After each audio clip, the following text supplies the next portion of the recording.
kami dari kelompok 9 yang bernama Orion Lexicon. Di sini kami akan memperkenalkan mengenai fasilitas dan layanan yang berada di Institut Teknologi Bandung. Sebelumnya saya di sini akan memperkenalkan diri, yaitu nama saya Muhammad Fadli Hafiz dengan NIM 2510448.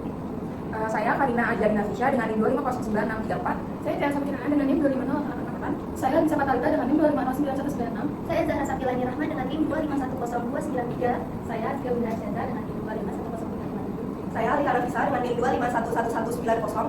Saya Asmanita dengan NIM 2506530. Saya Raka Putri dengan NIM 2502128. Baiklah, pemateri yang pertama yaitu sejarah singkat perpustakaan ITB. Perpustakaan ITB berdiri pada tahun 1920 bersama dengan Technische Hochschule Bandung. Dikenal karena koleksinya yang sangat berkualitas. Setelah menjadi bagian dari ITB pada tahun 1999, perpustakaan berkembang dengan bantuan The British Council menerapkan sistem DDC dan melatih para pustakawan. Pada tahun 1982 dinobatkan sebagai perpustakaan terbaik se-Indonesia. Pada tahun 1987 memiliki gedung permanen seluas 9.000 meter persegi. Kemudian ada keterangan dari perpustakaan ITB ini. Yang pertama, mendukung kegiatan akademik di ITB. Yang kedua, menyediakan dan mengembangkan koleksi ilmiah. Dan yang ketiga, memberikan layanan informasi bagi sivitas ITB dan masyarakat. Serta yang keempat, menjalin kerjasama nasional dan internasional untuk memperkuat akses informasi. Selanjutnya yaitu fasilitas perpustakaan ITB. Yang pertama yaitu musola. Musola dari lantai dasar atau basement dan lantai 4 yang menyediakan toilet dan tempat duduk. Yang kedua yaitu toko buku. Toko buku ini terletak di lobi gedung perpustakaan yang menyediakan berbagai textbook maupun buku-buku populer. Dan biasanya ini toko buku buka setiap hari jam kerja dari jam 9 sampai jam 3 sore.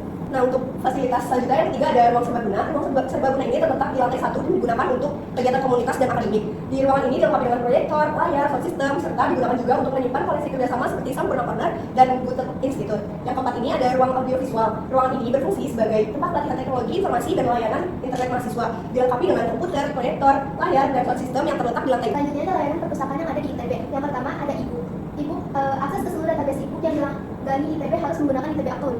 Yang kedua, akses dalam kampus ITB. Cara akses e-book di dalam kampus menggunakan komputer dengan akses internet melalui A. Local Area Network atau LIN yang ada di ITB atau Wi-Fi. Terus ada EduROM, ITB Hotspot, lalu aktifkan Open VPN ITB. Yang kedua, akses dari luar kampus ITB. Untuk akses e-book dari luar kampus ITB, bagi sivitas akademika ITB, silakan gunakan Open VPN dengan aplikasi yang sesuai dengan sistem operasi yang digunakan. Daftar e-book yang open access dilanggahi pada tahun 2025 ada Springer Link, Wiley Online Library, Taylor and Francis, Open Textbook Library, Directory of Open Access e-book, Project Gutenberg, dan lain-lain. Jadi selanjutnya ada yang kedua yaitu di jurnal, yaitu akses ke seluruh database di jurnal yang dilanggar ITB, yaitu harus menggunakan ITB Account. Ini selanjutnya ada reference management software, contohnya itu ada Zotero dan Mendeley.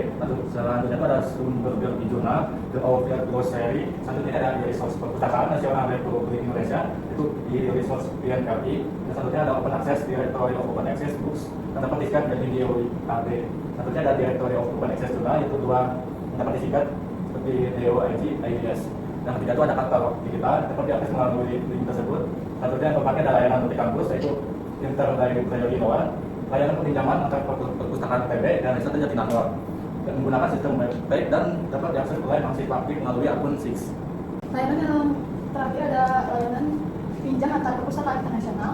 Di layanan ini bisa akses publikasi, artikel, jurnal, bab buku yang tidak tersedia di ITB. Selanjutnya bisa dilayani secara elektronik sesuai jam operasional perpustakaan. Selanjutnya, keenam, ada layanan referensi online. Jadi layanan referensi online ini bisa konsultasi sumber informasi secara daring via Zoom. Dan tersedia Senin dan Kamis pukul 2 sore sampai pukul 3 waktu Indonesia Barat. Selanjutnya, peminjaman dan pengembalian buku. Masa peminjaman itu 2 minggu dan dapat diperpanjang maksimal 22 hari. Jadi kesimpulannya, perpustakaan Institut Teknologi Bandung merupakan pusat informasi dan pembelajaran yang mendukung kegiatan akademik sivitas kampus. Melalui layanan yang beragam, perpustakaan menyediakan akses e-book, e-jurnal, katalog online, dan e-guide ITB sebagai sumber referensi digital. Selain itu, tersedia juga layanan sirkulasi, referensi online, serta lembar abstrak dan bebas pinjam untuk menunjang kebutuhan akademik siswa. Selanjutnya, perpustakaan ITB juga dilengkapi dengan musola, toko buku, ruang serbaguna, ruang penelitian TI, dan juga ruang konsultasi yang modern. Perpustakaan ITB memiliki beragam corner kerjasama seperti American Corner dan juga SNI Corner yang menambah nilai edukatif dan kolaboratif.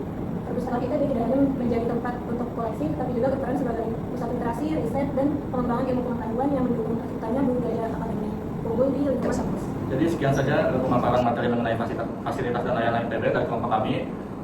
Terima kasih atas perhatiannya. Sekian dari kelompok kami. Wassalamualaikum warahmatullahi wabarakatuh.